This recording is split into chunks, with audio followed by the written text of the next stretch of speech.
نبی صلی اللہ علیہ وسلم فرماتے ہیں کیا میں تمہیں کبیرہ گناہوں کے بارے میں بتاؤں؟ تو صحابہ کرام رضی اللہ عنہم اجمعین کہنے لگے نبی کریم صلی اللہ علیہ وآلہ وسلم فرمائیے۔ تو آپ نے کیا فرمایا؟ اللہ کے ساتھ شرک کرنا۔ پہلی بات کبیرہ گناہوں میں کیا ہے؟ اللہ کے ساتھ شرک کرنا۔ ہمارے تو گھروں کا موضوع نہیں شرک، ہمارے تو میڈیا میں دین کے چینل چلتے چلے جائیں گے، دین سمجھاتے جائیں گے، اخلاقیات کی بات کریں گے جی، ہم آپ کو معاشرے کی بات کریں گے، اور جب توحید کی بات آئے گی جو اصل دین ہے، جو اصل اساس ہے، جو بنیاد ہے، لوگوں کے اوپر چلیں گے نہیں، اس کے اوپر لوگ ناراض ہو جاتے ہیں۔ اس لیے ہم توحید اور شرک کو بیان نہیں کرتے کہ لوگ ناراض ہو جائیں۔ او بھائی، لوگوں کی ناراضگی کی پرواہ نہ کریں، اللہ تعالیٰ کے دین کی پہلی اصل اور بنیادی چیز توحید ہے۔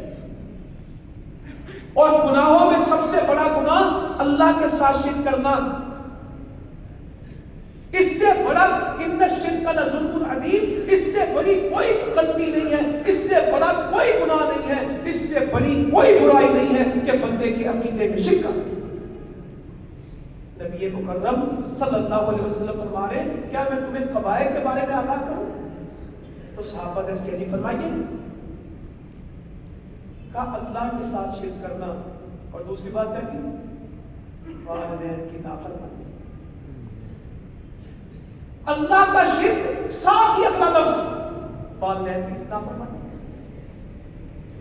یہاں عقیدے میں جو پکے ہوں گے والدین کے بارے میں کچے ہوں گے نہیں، دونوں کی اصلاح کرنی ہے، توحید بھی پختہ رکھنی ہے، اور ماں باپ سے محبت، تعلق، وابستگی، خدمت، ان کے ساتھ حسن سلوک، اف ولا تنہرہما، اونچی نہیں بولنا،